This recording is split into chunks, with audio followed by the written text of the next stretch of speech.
The members of the College of Consultors of the Diocese of Buea have paid a visit to some project sites in the diocese to assess and evaluate the level of work at hand. They were led to the sites recently by the Chief Shepherd of the Diocese of Buea, His Lordship Michael Bibi. And the pupils in Buea subdivision joined their mates nationwide to sit for the 2024 session of the Common Entrance Examinations. In our tonight's newscast, we take you to an exam center here in Buea. Good evening and welcome to the 7 p.m. newscast broadcast live on DMR TV. And those were our top stories.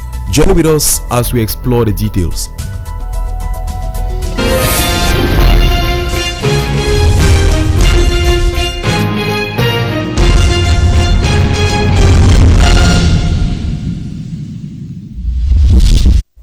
Welcome back, dear viewers. We shall be taking you to the ongoing construction works in the Diocese of Buea, where the project sites were visited by the members of the College of Consultors in the Diocese of Buea, led by His Lordship Michael Bibi, during which they were able to explore the ongoing works as the broadcasters would be leading us to that area. Let us get there.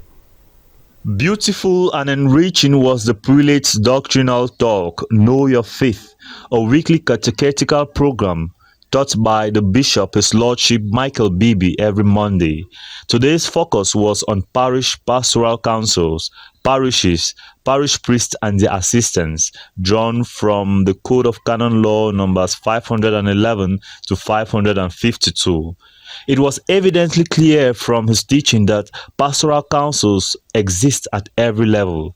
The Mission Station Pastoral Council, the Parish Pastoral Council, the Deanery Pastoral Council, the Diocesan Pastoral Council, and the Provincial Pastoral Council. Their role is to assist the bishop in matters concerning pastoral activities in the diocese and to propose practical conclusions concerning them. And it is composed of priests, religious and lay faithful who are in full communion with the Catholic Church. Documents of the Church, the Code of Common Law, suggest that in every diocese there must be a pastoral council. And what we are referring to here is the Diocesan Pastoral Council. The function or the role of the Pastoral Council is to assist the bishop with matters that concern the pastoral work of the diocese, and also to propose practical conclusions concerning these pastoral activities. Is supposed to be made up, of course, of the priests, of the religious, and of the members of Christ's faith.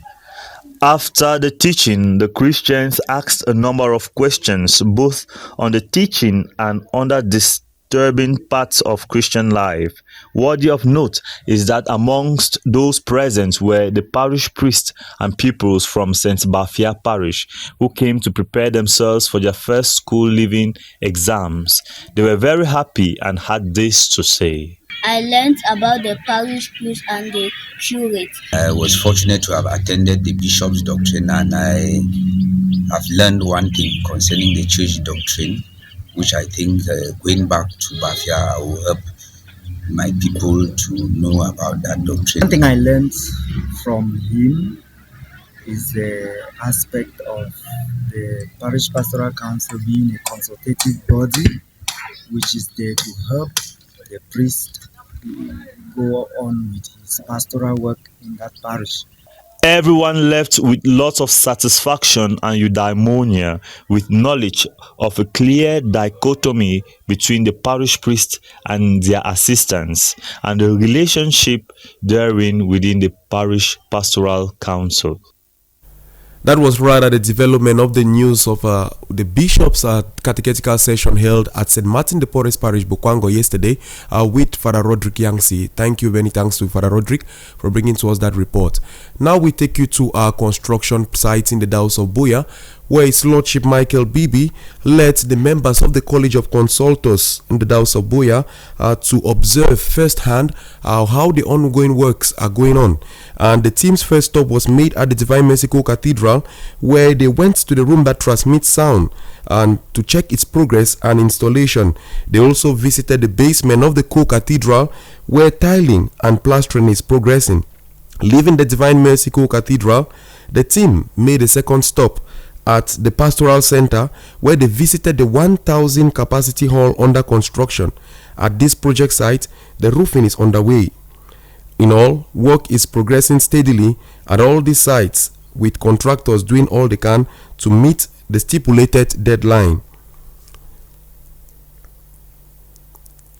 That was that as far as progress in the ongoing works in the Dow's of Buea is concerned. We take you to another story where the Bishop of the Dow's of Buea, His Lordship Michael Bibi, visited St. Martin de Porres Parish, Bukwango, for a 2-day pastoral visit, during which he implored the Christians to stay in love and peace as they have always been, and also took out time to reach out to the victims of the Manu incident. Let us have details of that in the following report.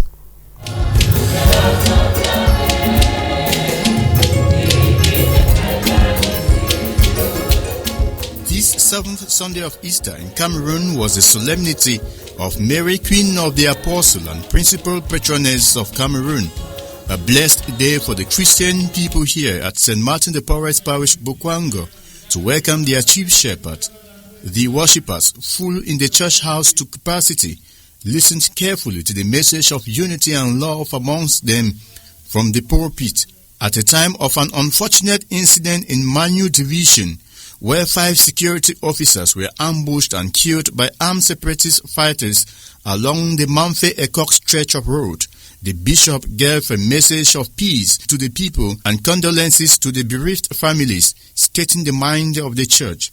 And yesterday morning, we hear the sad news when we occur for the Manfé-Ekok road, precisely between the villages of Ayokaba and Eyangchang, where the commander for the Eyumujok brigade and 4 other gendarmes where they out for patrol.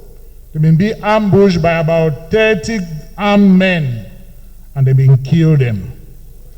This one, it be intolerable. Nothing will not be accept them. Nothing will not be befitting for we, like Cameroonians. And why that would condemn this action? I would call on all the people them where they encourage actions of this nature. So may them try for disease from them.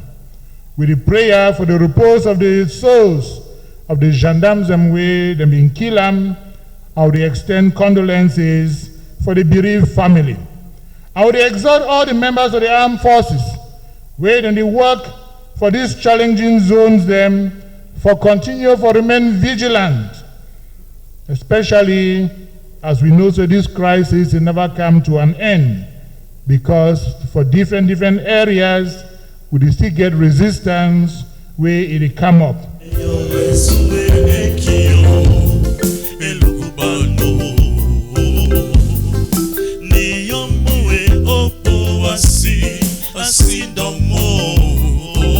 The Christians here happily shared their emotions, having been with the bishop, their chief shepherd, for 2 days. They were ready. They provided him with the gifts that they had kept for themselves, and of course we had a common meal. Thereafter we came to the main mission for the meeting. Today we have had the mass and it's fully attended, and the participation has been wonderful. We get the expect say where which day go can talk for area too now. So luckily the good program say if you get for camp for place. Yesterday will be there Saturday, and the Christians will mobilize all them. Say may they try be ready. Say may they receive Father, and every person be prepared. Will be do things them jointly, and we'll be happy. Say Father Bishop will come. During this mass, His Lordship Michael Bibi also used the opportunity to raise over 10 million francs CFA for a tabernacle at the Divine Mercy Co-Cathedral, a gesture the prelate appreciates from the ever-giving Christians of Bukwango. I want to thank them for the love that they have for one another. And today they have made a very good gesture by contributing generously towards the Tabernacle project, which we started at the Vatican with the pilgrims. They have given their own contributions today, which will go a long way to enable us to purchase the Tabernacle.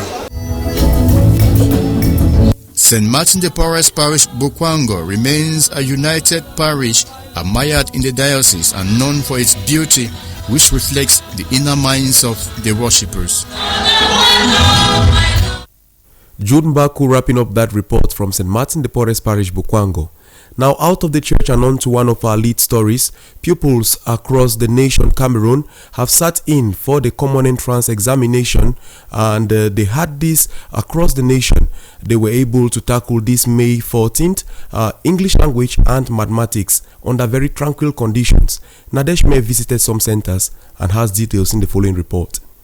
At this examination center made up of two sub-centers, Kingston Sub-Center and Boya Station CS Sub-Center, there are about 592 pupils from 10 different schools, both the grammar and technical background. The examination at this center began at about 8 a.m. with mathematics, preceded by English language. The writing of these examinations at the various centers comprised different subjects which are built from diverse sections. It's a single paper that is written for 90 minutes. That's 1 hour 30 minutes. There are section A, B, and C. Section A, structural questions. Section B, 10 multiple choice questions. And then section C, the long essay type questions. And then there is English language, which is divided into paper 1 and 2. Paper 1 contains dictation, handwriting, guided writing, and then composition, essay writing. And then there's paper 2, which is just grammar and vocabulary. The examination officials are leaving no stone unturned to ensure the smooth running of the exercise. Present during this examination was the regional delegate of Basic Education Boya, Madam Rose Elangwe, and Inspector Doris Yoti to inspect the examination process. The Chief of Center, Silo Efre, disclosed that the examination went on smoothly, but for the fact that 3 absences were recorded. The pupils have turned out massively. We have 592 candidates who registered for the exams in this center, and 589 are present, 3 are absent. For close to 9 months, these pupils have been preparing for this examination. They are here with all confidence and assurance for a positive outcome. I feel good because I already revised all these subjects, and what you revise is what they will give, and what I revise is what they give.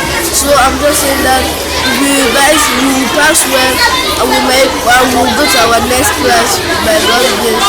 I wrote very well, and I like the exam. It's not that difficult now, and I wish that I'm going to pass my exam. I wrote very well, and I wrote maths paper 1, maths paper 2, and English paper 1. All I expected came back, some few strange things, but I'm sure I'll pass. The maths was easy so far. All what we expected to come was not actually there, but we tried and passed. Everything was going well. I'm very sure I'm going to pass 100%. After writing this common entrance examination, the pupils were urged to study hard for the upcoming First School Living Certificate examination. Keep encouraging the learners to work very hard and to take everything that they are doing seriously, especially when it comes to, and of course, exams, because they still have their First School Living Certificate exams that will write in June. The results of the government common entrance examination written across all the primary schools in Cameroon 2023-2024 academic year will be released to the public by the end of May. Still in the field of education, the Pan-African Institute for Development International has honored its founding members and challenged staff and students of the institution to uphold the goals of sustainability and development. This was during the 60th anniversary celebration of its existence that brought together stakeholders of other institutions in Buea. Aloysius Likie has details for us in the following report. Stakeholders as well as government officials joined staff and students of the Pan-African Institute for Development to celebrate its 60th anniversary, which saw the launching of new HND and vocational programs. During her opening speech, the regional director of PAIDWA, Dr. Gladys, revealed that the international institution was created to champion developmental needs in the communities across Africa by training experts that will not only foster development but promote sustainability. She expressed words of gratitude to staff and students, especially the founding fathers, for sailing through the numerous challenges, making it possible for us to celebrate today. During the event, the institution remembered and honored one of such founding members, Dr. Teresa Ellard, for promoting the institution goals. The Dr. Teresa Ellard Legacy Award was launched and will run each year, empowering female students to champion developmental drives in their communities. The Secretary General of PAIDWA, Professor Emmanuel Kanden, profiled us the Dr. Teresa Legacy Award. The first lady president of the Governing Council of the Pan-African Institute for Development. She was the first Cameroonian to be the president of the Governing Council of the Pan-African Institute for Development. And she is the one who started together with me for the revamping of the Pan-African Institute for Development after many years of going down and down and down. When you remember, many institutions created at the same time, many of them died. And it's thanks to the support of Dr. Teresa Ellard that we now started relaunching. And when you see all of that, all of those things, they were not exist or they were collapsed. It is thanks to that lady, my boss at that time, that we came to the situation that we have now in PAID, going from 4 regional institutes to 6 regional institutes. So she was a very powerful mama for us. That is why we continue to honor her memory today. The regional delegate of the Ministry of Economy, Planning and Regional Development, Minipat, delivered the keynote address, during which he challenged the students to be sustainable developmental experts while calling on regional councils to make use of the institution. All about development starts from the planning, and the tools are found in Pan-African Institute for Development, where the graduates just went through the cycling.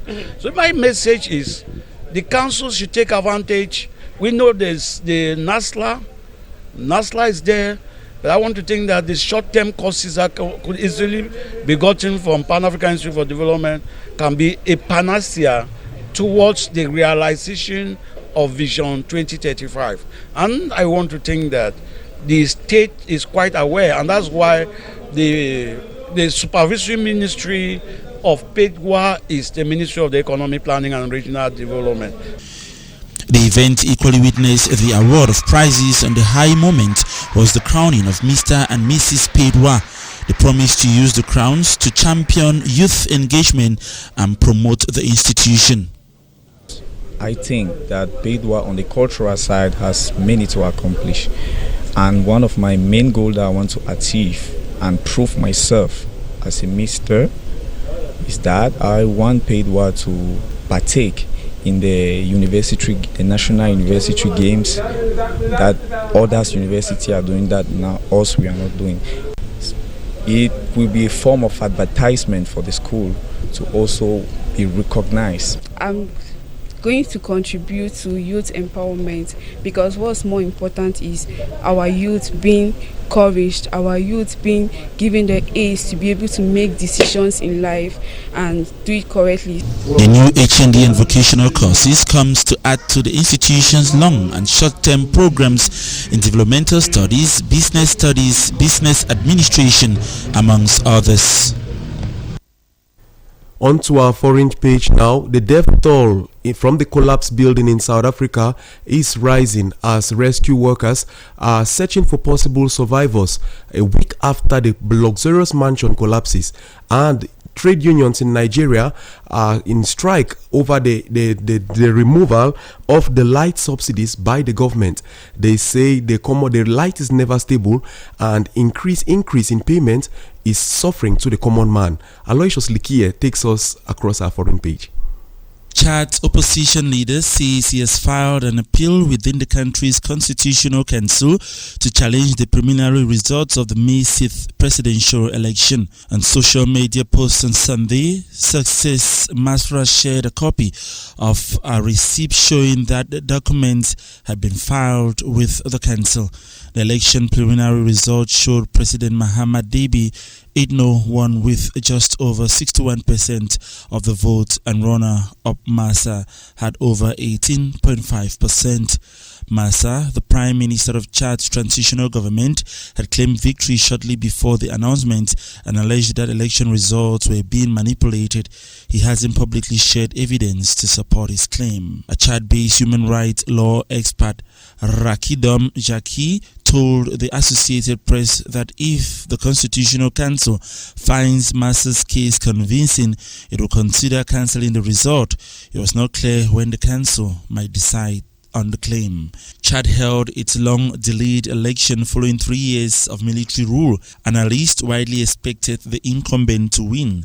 Debi Itno, also known as Mahamat Idris Debi, had seized power after his father, who spent 3 decades in power, was killed fighting the rebels in 2021. The tragic toll of the George building in South Africa that collapsed has reached 32, with recovery of 8 more victims on Tuesday. Currently, 20 individuals remain unaccounted for, while 13 are receiving medical care in hospitals. Despite a week passing since the multi-story building collapsed, the cause of this devastating event remains elusive, prompting ongoing rescue efforts and investigations by Western Cape authorities.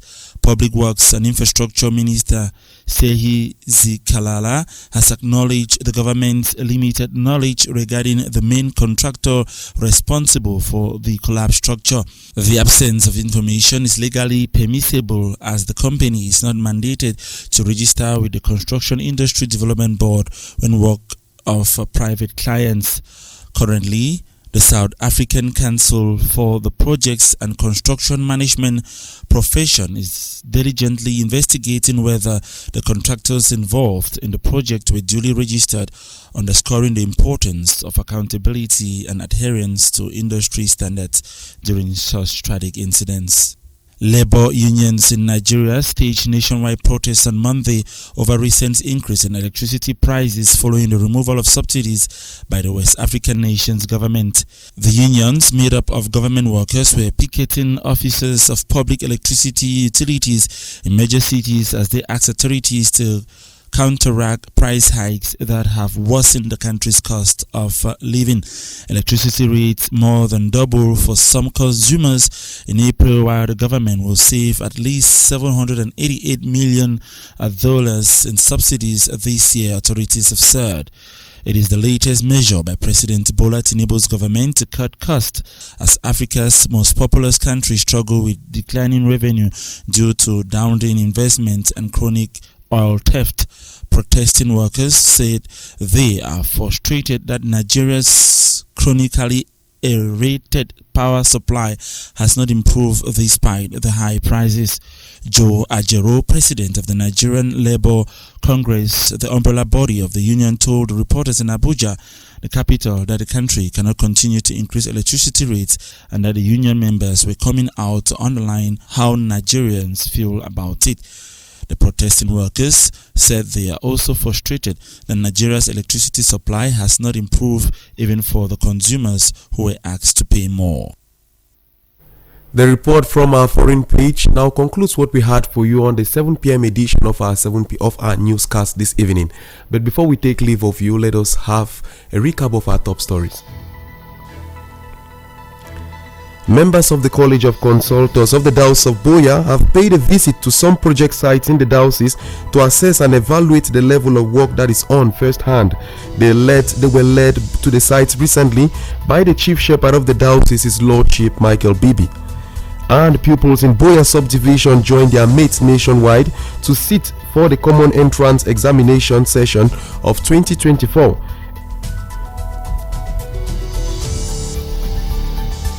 Thanks for joining us on this edition of our 7 p.m. newscast. We take a rendezvous for tomorrow, same station, same frequency, where we'll be bringing you more updates on what would have gathered for tomorrow.